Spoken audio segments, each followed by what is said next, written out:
Welcome to Speaking with Confidence, the podcast dedicated to helping you unlock the power of effective public speaking.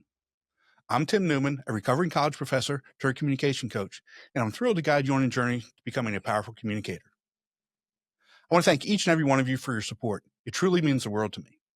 Please visit timnewmanspeaks.com to get your free ebook, The Top 21 Challenges for Public Speakers and How to Overcome Them. Today's guest is Harriet Bratt. She's a powerhouse speaker and mentor on a mission to help ambitious entrepreneurs own the stage, elevate their income, and make a serious impact, all while having a lot of fun along the way. Harriet, welcome to the show. I'm really appreciative of you being here, and I think we're going to have a good time. I'm super excited. Thank you so much, Tim. Thank you to all the listeners.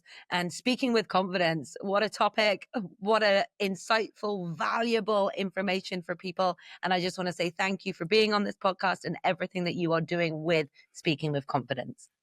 Harry, thank you so much. I really appreciate you saying that. And, you know, as you can see, I'm not in my normal studio.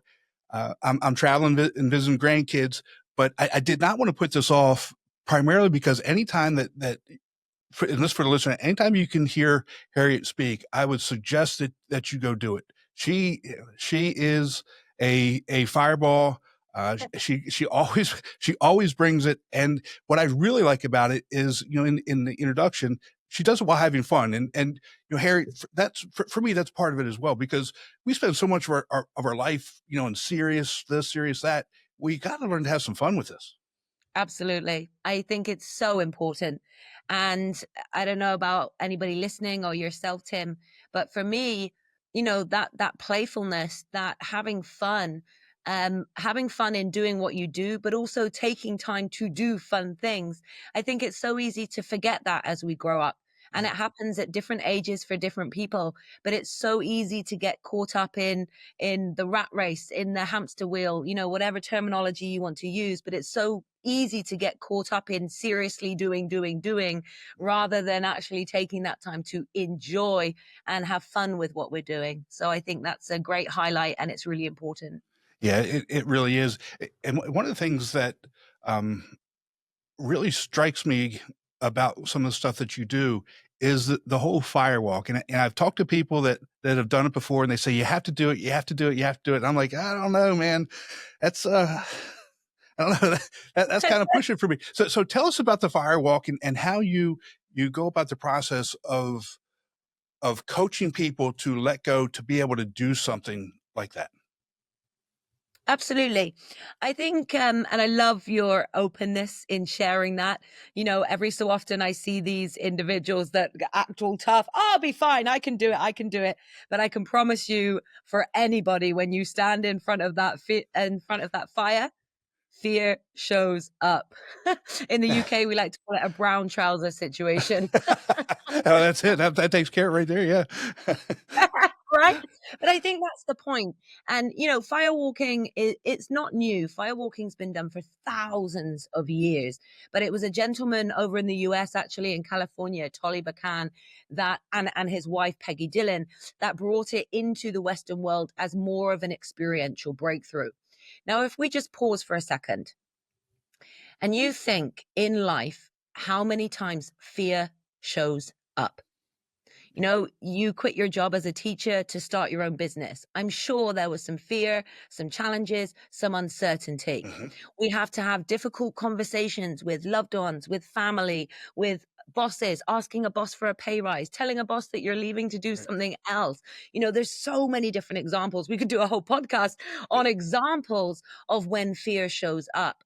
So the idea with the fire is putting yourself in that intense environment where fear will show up. I don't care who you are, where you're from. When you stand in front of that fire, particularly for the first time, fear shows up. But when we are able to feel, I think it was Susan Jeffries that wrote that amazing book, Feel the Fear and Do It Anyway. Feel the fear and walk the fire. When we feel that fear and we make a conscious choice, and of course, we spend a few hours before the fire walk with sequenced activities and exercises that support someone to be able to make that choice in spite of fear. So when you stand in front of that fire and you start trembling and the fear shows up, but you're able to take that breath, look after your psychology and your physiology and make a conscious choice to walk, that celebration, that feeling when you've crossed that fire, you can't take that away, right? It's like an elastic band. When you pull it so far, it will never go back to exactly the same size because it's been stretched, because it's expanded. So now we take that same feeling back into our everyday life. And when fear shows up, oh, I need to have a difficult conversation with my partner. I'm not sure how they're going to take what I want to share with them. I am asking a customer for a sale. I'm walking into a bar and asking someone out on a date, whatever it is. Whatever it is, right? Yeah. Exactly. We can feel the fear and walk the fire, feel the fear and show up anyway. So that's the premise behind it. And I've just found it to be such a powerful experience for people to connect with their inner potential. And talk a little bit about the feeling that people have, at the end of it, the sense of accomplishment, the sense of elation that you've done something that was, at least from my perspective, terrifying to begin with, and you've gone through it and you've accomplished it and you achieved that goal. What's it like, talking to these people after they've done that? I'd love, if we were here live or if we were in front of an audience, I'd ask people to start guessing now. Like, imagine how you feel. Elation, satisfaction, excitement, enthusiasm, but on a much deeper level, understanding of your true capability. Connecting the dots that you can feel that fear and you have a choice in that moment. Do you let the niggling voice of, oh, I don't think I can do this, take over? Or do you step into that power? Do you make that choice that serves you, even though it's scary? And for many, different vocabulary will come up, different feelings, different messages. It's such an individual experience. But as a general, everybody feels grateful, feels accomplished, feels like they have achieved something they did not think was possible before they did it. And that's an incredible feeling. Yeah. And I'm guessing that, there's to be able to do that, there's got to be a great deal of introspection, right? To understand who you are and whatever, because our fears are come from many different areas and they affect each of us individually differently, but to truly get to that, it takes some introspection to be able to address that and then overcome it. We can't say this is why somebody else fears it, so that's why I fear it, and it'll be easy to overcome. You really have to get down deep inside of yourself and figure that out. Exactly. And you really hit the nail on the head there. Beautiful insight. And that's one of the reasons I love, whether it's firewalking or glass walking or the arrow break, I just love experiential breakthroughs. And don't get me wrong, I think coaching, mentoring, therapy, hypnotherapy, there are so many different modalities and they all have their place. I'm not here to knock any of them. And as you just said, most importantly, people need to find what works for them. And I particularly think having a coach or a mentor with you on a journey is immensely powerful. But what I love about the experiential breakthroughs is what you've just said. You feel it yourself. You have that experience. It's not externally being told. It's not someone cheering you on, although everybody celebrates when you've walked. You feel that. And therefore, you can't take it away. Once you've hit that level of consciousness, once you've felt that knowing about yourself, if you continue in the old pattern, it just leads to discomfort. It allows you a space to step into the truer version, the more authentic version. These have all become buzzwords these days, but it's true that the real core of who you are. Yeah. And, just to take that one step further, I know that there's days for me, right? At the end of the day, I go back, I do a lot of introspection thinking, what did I do today? What did I do well? What do I need to improve on? What did I put off? What have you? And I know there are days that I look back and say, you know what? There was something holding me back from doing this, and I didn't do it. And damn it, Tim, just effing do it. Just get up in the morning and just do it. Do you ever have those days? And how do you coach people through that? Because again, I think it's also important to understand that we're not perfect. We're going to make mistakes, and we have to give ourselves a certain amount of grace, but we still have to do it.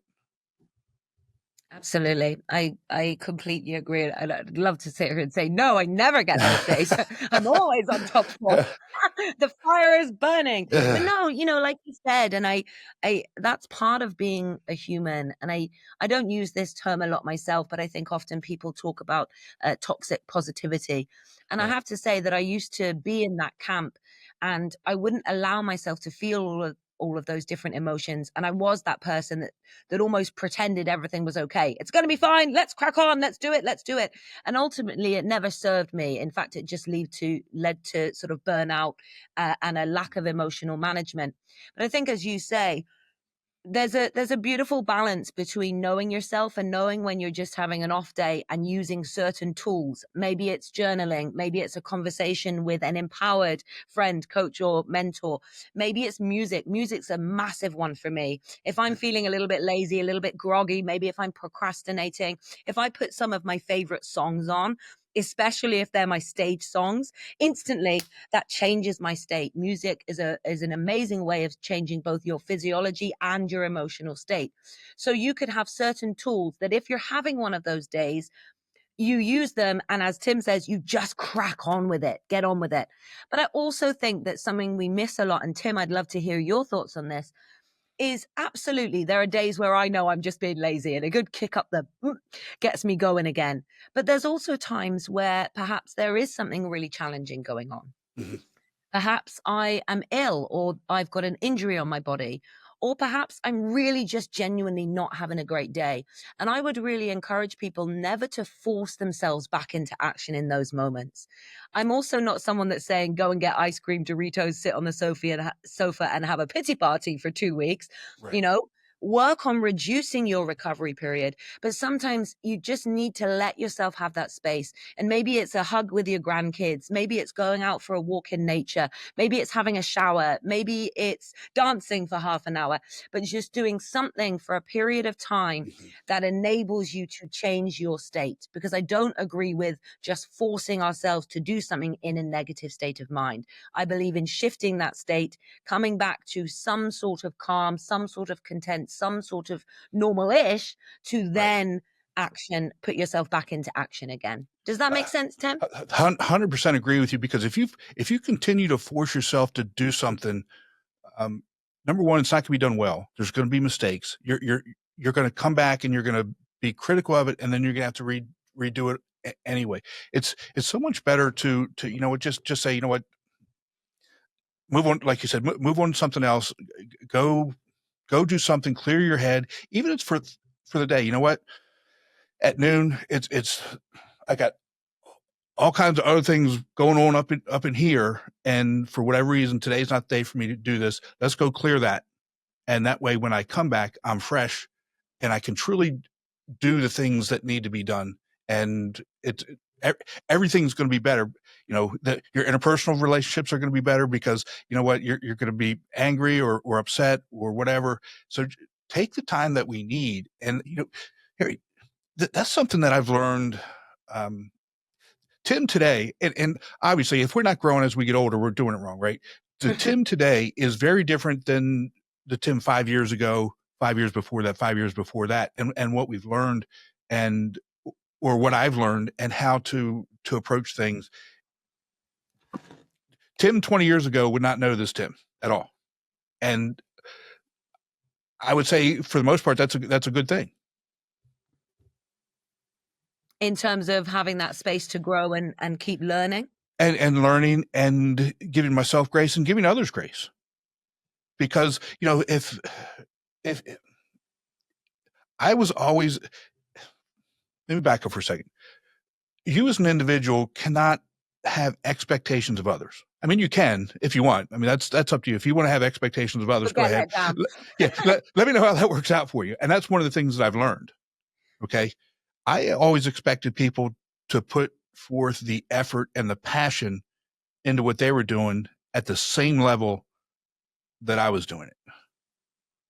And if you didn't, look out. And I was the judge and jury of whether you were doing what you were supposed to do or not. And so that to me is a very good thing that I've learned. And I think Yeah. So I was just going to say, I think that's a phenomenal thing. And for anybody listening at the moment that has that moment, it does take time. mhm. It does take a shift. I can really resonate with what Tim was saying. I was also that person that just had really high expectations, high standards on what I was doing, and therefore what I expected others to do too. And yeah, that's just the truth. You cannot control what somebody else does. You can only choose how you respond to it. And if you constantly try and live by that expectation, then you're going to find yourself in a state of disappointment a lot. I can really relate to that, Tim. I think it's a beautiful share. Yeah. And so I still have the expectation myself. I still have that expectation that I'm going to produce, that I'm still going to have those high standards. And I hope that you do. And if you don't, that's fine. We move on, and that's that. But that's a kind of a different discussion. So number one, give yourself grace, give others grace, because again, we don't necessarily know what's going on in their lives either. And if we show them caring and support, then we can better help them get over whatever it is, help them, give them the tools that they need, whatever it is that they need to be successful. Because that's, in my view, that's why we're here. I'm here to help you or whoever it is be successful and get what you want out of your life and out of your career, out of your personal relationships. And I can really see from the moment we had our very first conversation, your passion and embodiment of that. So again, I just want to acknowledge you and your work, Tim. It's outstanding. Thank you so much. I appreciate it. I've got ADHD really, really bad. And I mean, it's bad. And so, I've learned some coping mechanisms that, I wish I had when I was younger, right? When I was younger, it was, he's hyper. He doesn't know how to sit down and listen. And I learned some of these coping mechanisms as an adult. And again, I wish I had when I was younger. But how for you has living with ADHD influenced your journey as a speaker and entrepreneur? Because at least for me, it's tough sometimes. Like I can't work outside at all. I mean, if I go outside to work, forget it. Day's done. I'm inside, shades drawn, dark. Interesting. For those that don't know, I also have ADHD. I often joke and say I'm the Harriet in the ADHD. But it's, again, and I think we've said this a couple of times, it's really finding what works for you, because I'm the opposite. If it's a nice day outside and I'm inside, I will spend the entire time wanting to be out. So we've actually built a space with a shelter that goes over the computer, so the laptop can be in the shade, but I can still sit in the sun. And for me, that was an absolute game changer. And I actually sat and worked rather than just making any excuse I could to get outside. So it's finding what works for us. But I think for me, particularly you said about as a speaker and an entrepreneur. Well, I had my diagnosis at a very, very young age. And for me, I always say that it was never the diagnosis. It was never having ADHD. It was the way in which people approached me. Even my own parents. And I understand it came from a space of love. It came from a space of them wanting the best for me. But, as soon as I was told I had ADHD, everything changed very quickly. And my usual sort of Harriet energetic bursts that before were almost laughed about, joked about, cheered on, suddenly became go and take your tablets, stop showing off, stop seeking attention. You can't concentrate. All of these statements were suddenly being thrown at me. So that's actually what I found really difficult. So I think before I learned to manage or understand how having ADHD can serve me, but also how it can hold me back, especially as an entrepreneur, I actually needed to learn and understand my feeling towards having ADHD and my choice in how I was going to show up, not having everybody tell me what I needed to do. And more often than not, it was just negative statements, no solutions, just negative statements. Right. So by the time I started my own business, I'd really started to see ADHD as a superpower. And I see the areas it can hold me back. I Right. see the areas that I can get very easily distracted and be running in the complete opposite direction than my goal. But as you say, in time, I just learned to do certain things. If I'm doing my admin or accounts, I'm at a standing desk and I've got like music on in the background.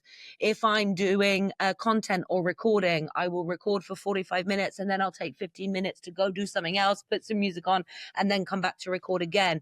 So I found different ways that it can work for me, but I'm still very aware that I need those particular methods to support me in staying focused. Yeah.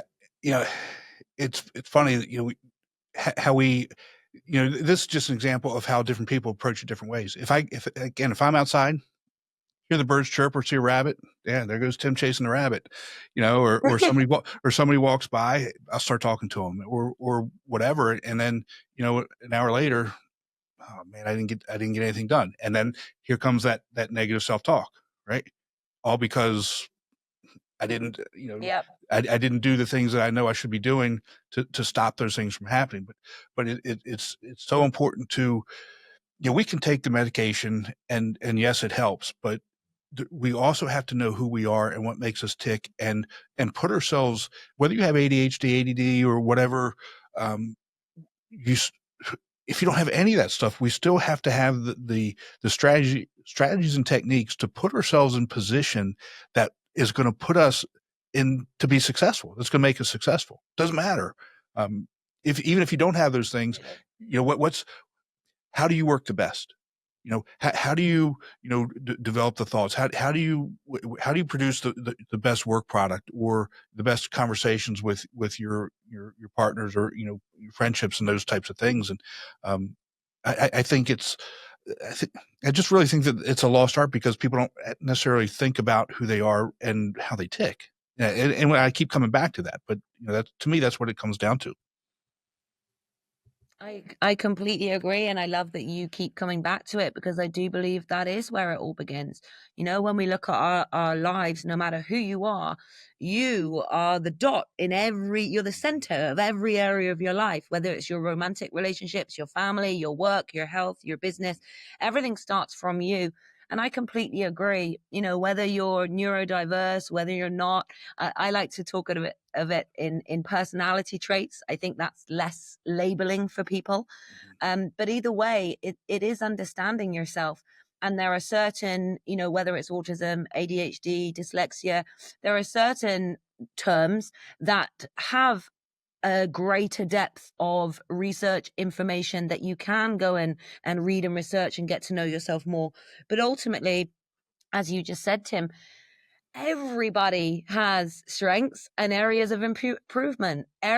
Everybody has these light, magical, amazing qualities about themselves, and everybody has the doubt, the fear, the procrastination, the disempowered habits, whatever that might be. We all have that as human beings. So again, I completely agree with you.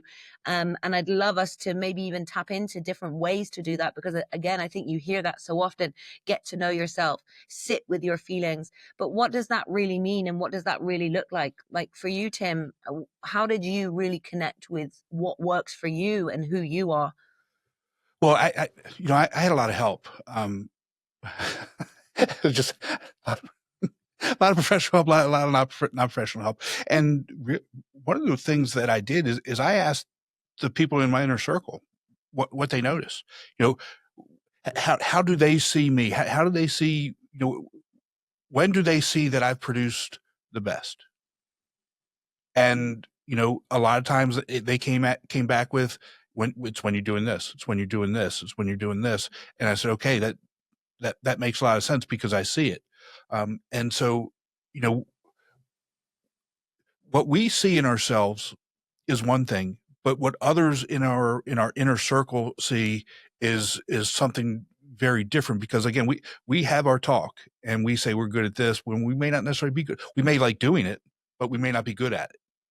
And that's something different that we can talk about later, right? But when are we producing, and when are we the most effective? It's when we're doing these things. And I think we see it's our inner circle that sees that better than us. And that's really kind of how I started, because, when I started my doctoral program, and nobody really knows this, so this is going to be the first time coming out. My wife knows. I was never truly taught how to read. I figured it out on my own, right? So I had gone through an undergraduate degree, never being taught how to read. Finished a master's degree, never being taught how to read. I mean, I could read, but I was never taught how to read. There's a difference there, right? And what I found, when I started the doctoral program, I went to my wife. I said, "Look, I'm falling behind, and I can't figure it out. I don't know why. I don't know why." And that was when I was diagnosed with ADHD, as I was going through my doctoral program, and that's when I truly learned how to read. And when that happened, man, the light bulb like that, and I went forward so quickly. And that's why I say, I really wish that I had learned some of these things when I was younger.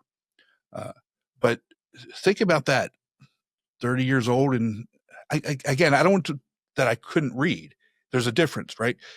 So when I was reading every single word, and I would have to read a sentence 4 or 5 times, as opposed to, just reading and understanding. So that for me was a light bulb moment. Yeah, I could very much imagine that.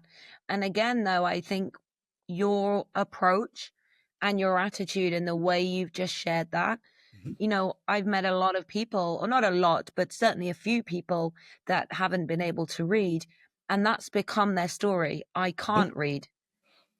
And you've taken something that you weren't taught, but you clearly knew or wanted to be able to, knew it was important, knew it could benefit you, whatever your driving force was for doing it, and you've taught yourself. And I think that that's such a powerful and also vulnerable share of yours. Reading is something that we think of as sort of that everyday skill. And I think people take it for granted that they can do it. But actually, if you've never been taught it or you don't know how to, then really it can affect your life in a huge way.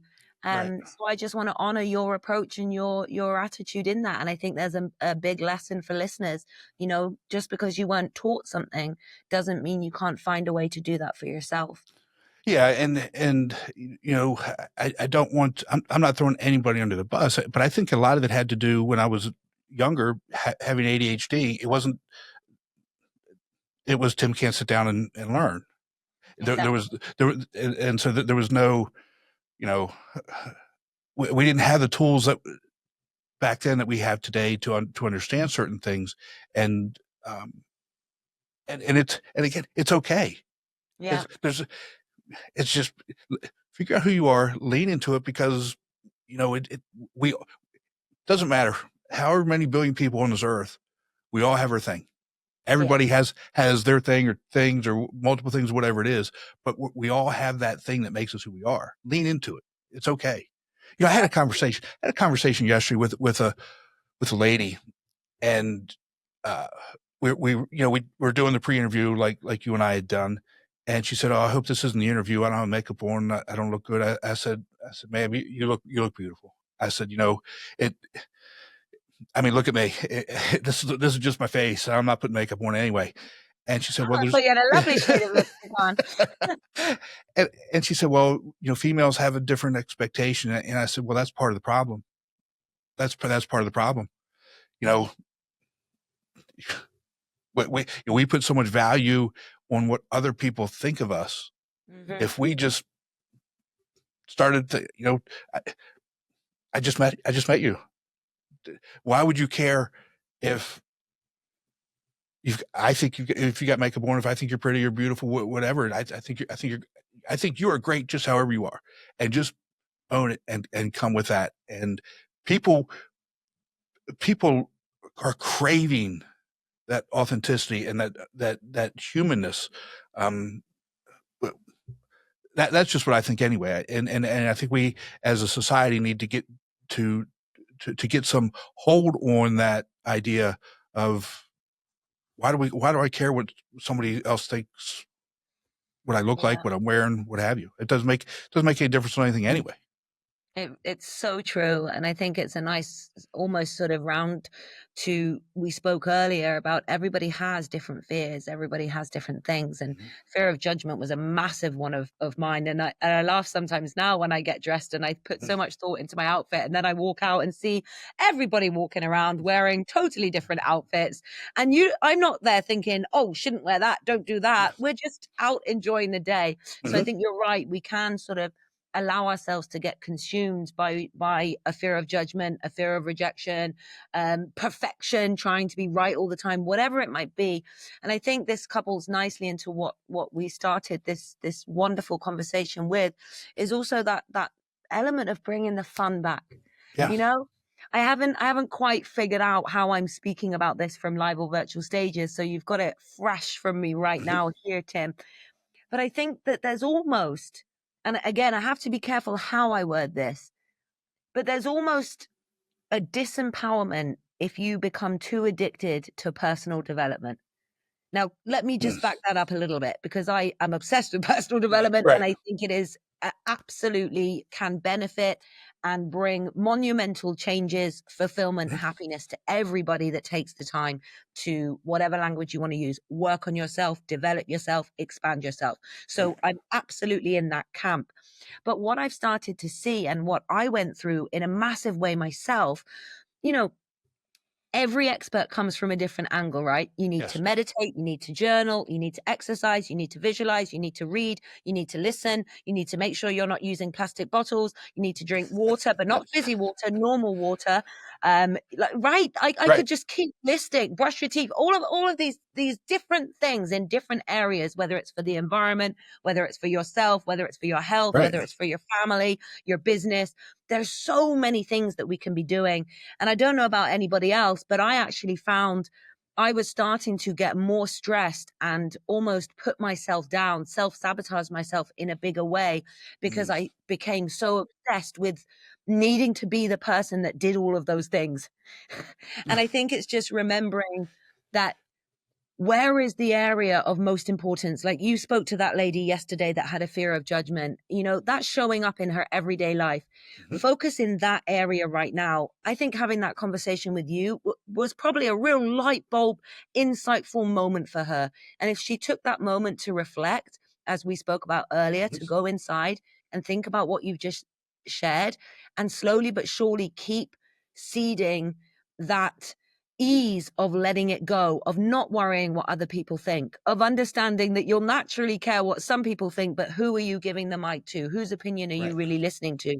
And if we just focus in like one or two particular areas of our life at a time, and just remember to enjoy that process rather than becoming so consumed in trying to get everything right all the time, I think you'll find that your progression is actually faster, but it's also, and this is more meaningful, so much more enjoyable and so much more easy to continue with if you do it that way.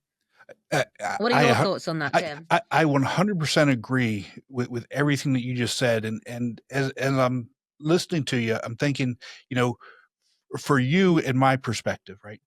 I love your voice. I love it.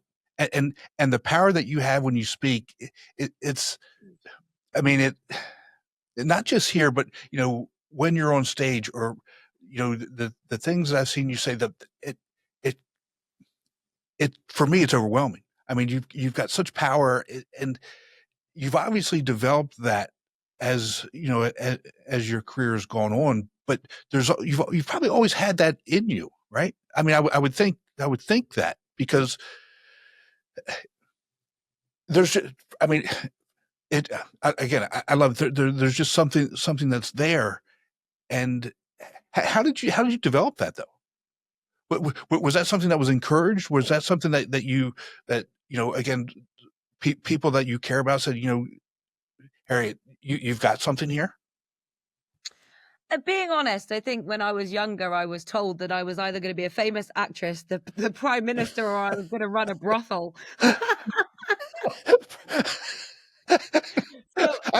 Harriet, I'm not sure which one's worse, which one's better. I know, right? Especially in these times. So yeah, I had an interesting projection there of what I'd become. But I think suffice to say, especially when it came, I think everyone thought I was going to be on stage. Like, even from a youngster, I loved performing, singing, telling stories to the group. So I think it was very obvious that I was going to be on stage, but nobody, least of all myself, had any idea that it would be as a public speaker. Mm. And in fact, my family and myself had absolutely no idea what this world Oh no, was. right. You know, and were you the same? Oh yeah, yeah. Yeah. They still don't. I'm not sure. Honestly, I'm not sure I do, but you know, they definitely don't. I'm still heavily learning, but I now understand a little bit more. And again, I think this is really important because sometimes, you know, if people say, I want to become an international speaker or I want to become an author, whatever it might be, sometimes you get resistance from loved ones and from family members. Mhm. Oh, I don't think you can do that. Oh, no, that's not a great career. And it doesn't mean it's true. It just means they don't have experience in it. So I would ask everyone just to pause and again, think for yourself, but also go to someone who's doing the thing that you want to do and have a conversation with them, because it is possible, but it might be that you need certain insights, certain know-how, certain skill, etc., etc. And really, for me, that's what it was. That was the original question, Tim. You know, did you know that you were going to become that? And then how did you? Well, I was running a care home. I was in a completely different world. And I got to that point, you know, I think like many, one day I was just sitting at my desk and the tears, and I mean like ugly tears, mascara down my face, snot dripping out my nose, like snorting tears. And I just realized enough is enough. I can't do this anymore. I'm not enjoying it. I'm not happy. I don't feel valued. Everything is a paperwork tick box system rather than true person centered care. And I just had enough. So I actually saw a little advert that said, do you want more positivity? Do you want more flexibility? Do you want to be your own boss? And I just said, yes. I was the most naive Tasmanian devil running at 1,000,000 miles towards something that I had no idea what it was. I just knew it felt good and I needed to get away from what I was currently doing. And that was actually for network marketing. But of course, within network marketing, I then found public speaking, I found personal development, and I just absolutely committed myself to events, programs, mentors, courses that allowed me to develop the skill. So I would say, yes, I was a natural speaker, but also now I'm a very skillful speaker. And Right. when you put talent and work, effort, energy together, that's when you become an unstoppable and impactful speaker. Yeah, and I'm glad you said that, because to be good at anything, it takes work. It's not a, you know, at least for most people, it takes work. It's not something that's just going to happen overnight. You may have some talent to it, but to be good at it, it takes work. It takes practice, and Absolutely. you know, that I think is also something that especially from the younger professional perspective, they need to understand and embrace that just because you don't get it the first or second time doesn't mean you should quit. It means you should lean into it. It means you should try and practice more, or find a different way to go about doing it. Don't quit.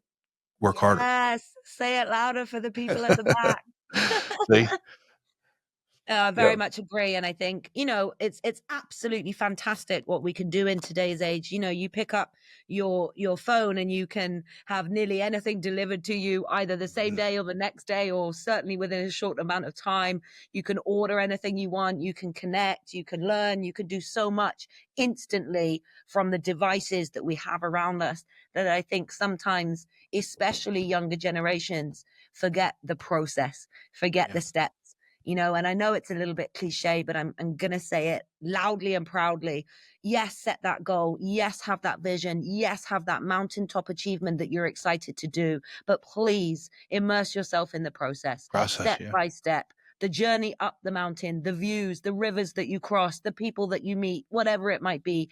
Just hold that vision, but immerse yourself in the day-to-day steps and the day-to-day process. Yeah. And it's so important. And you said the people that you meet. I think it's, you know, we're so in technology is so ingrained in everything that we do. And I had this conversation yesterday with that same lady. You know, since I haven't been teaching, I miss that interpersonal relationship. I mean, I do 5 or 6 of Zoom calls or these types of things a day, which is great. I'm talking to people and I'm meeting people, it's great, but I miss shaking somebody's hand. Yeah. I miss sitting down, having a coffee or having lunch or breakfast and those types of conversations. And what we have to understand that it doesn't matter what industry you get into, it's people, it's relationships, it's the connections. AI this, AI that, it's all good, it's all well, but at the end of the day, it's still going to be about people. It's still going to be about the relationships. It's still going to be about those personal connections. And we cannot forget about that. I so agree. And there's an expression that I think is really true. It's not what you know, it's who you know. Mm-hmm. But I think if you can couple the two, then yes, you're onto a winning path. But again, that's a process in itself, as you say. I'm sure you're the same, Tim. You open your Facebook or your Instagram and you are bombarded with cold messages of people pitching, but then you also have people that open a conversation, that start a dialogue and allow a space for a relationship to build. And Yeah. I've never seen results or instant shifts from meeting somebody in one moment and having that first initial conversation. But in time, through building relationships, I've seen doors open in places I would have thought were impossible. So I think relationships are so important, but it's bringing value, love, patience, and what you said earlier, no expectation to the meeting. Right. And that's what works for me. And, I think if again, you don't have to, everybody has their own way of doing things, but understand that it's relationships. It doesn't really matter. And, you use the term, I believe it's lead with love. What does that mean for you? So lead with love is actually our logo. And for people watching, not listening, I'm trying to show a little, I've got it tattooed Oh, on wow. me. Yeah. A reminder, but it's also our logo. So it's a heart with a little arrow at the bottom pointing into the heart. And essentially lead with love is a breakdown of our entire conversation. So first of all, it starts with yourself. Lead with love for you. As we said earlier, you're the number one in every single area of your life. If you can give yourself that love for all of you, listeners, make sure you heard that. All of you, not just the wonderful, amazing in the spotlight parts, but all of you, the bits that make mistakes, the bits that mess up, the bits that are still learning. If you can lead with love for all of who you are and keep expanding, then of course that will naturally ripple out. And then the obvious, lead with love for your family, for your friends, for your local community, for your customers, for your team, for whoever you meet in the streets. And then of course at the bigger level, lead with love from your stages, lead with love wherever you are, lead with love for our environment, for humanity, for the universe. So it kind of starts with an introspective you, but it's really just walking and leading and especially speaking with love, kindness, and compassion for all. Yeah, that's amazing. And I really like that it's not just from a business perspective. And I think we get so caught up in that, even from the coaching business and the self-development business, like you said, that we forget about some of the most important parts, or to me, the most important part of our life is our personal life. It's our personal relationships. It's our, our friend group, our spouse, our family, those types of things um, are way more important, at least from my perspective, than the business side. Now, I get it. I understand you got to have both, but if we're not happy in one, we're not going to be happy in the other. Exactly. And we can be happy at home and not happy at work, but it's very rare to be happy at work if we're not happy at home. It's so true. And that's one of our most meaningful connections and spaces, isn't it? So it's immensely important. And I think sometimes it's especially that with like family and friends, sometimes that's the bit that gets missed. And I'm really talking about in a healthy manner. I'm not talking about people that just say yes to everything and people please and are always doing for others. I really mean leading in that example, being able to say no, being able to set boundaries, but also, of course, leading with love and sometimes having those tougher conversations. Yes. We talk about speaking with confidence. That's not just from live and virtual stages. That's in your everyday life. Right. And I really believe, some of the conversations I've had with my husband, if we hadn't had them, I believe it would have led down a totally different path and we might not have been together.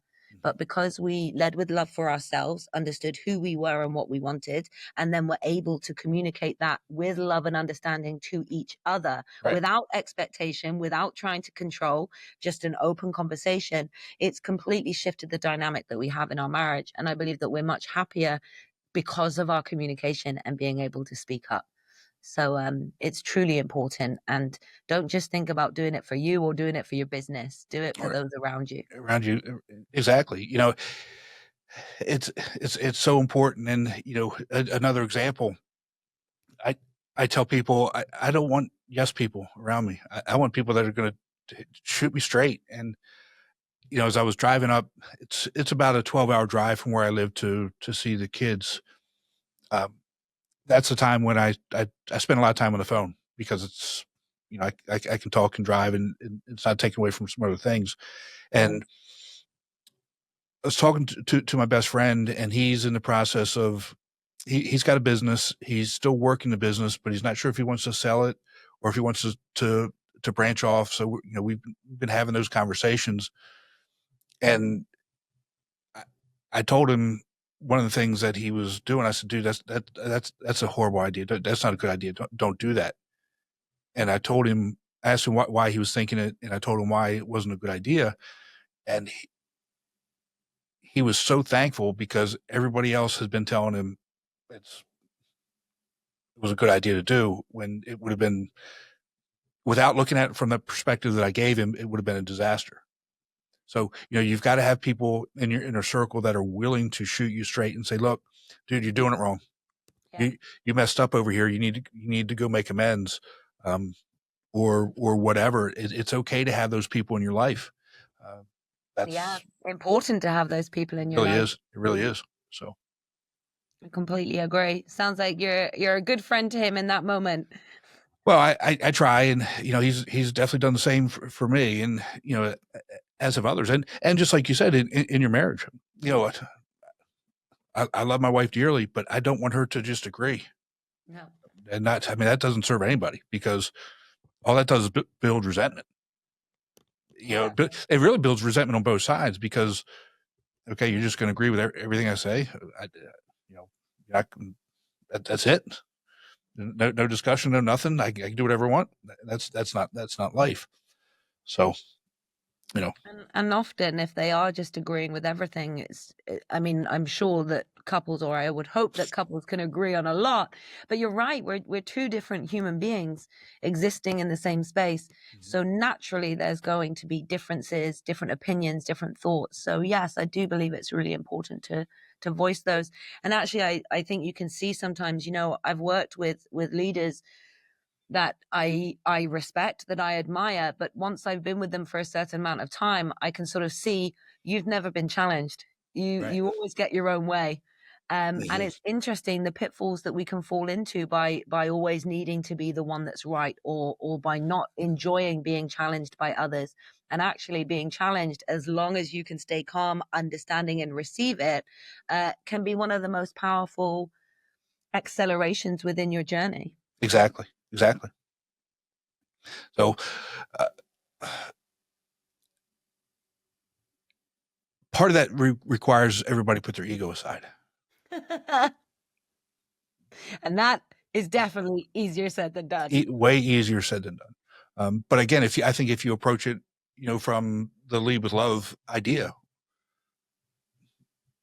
it makes it a lot easier, because I explain it. It's not about me.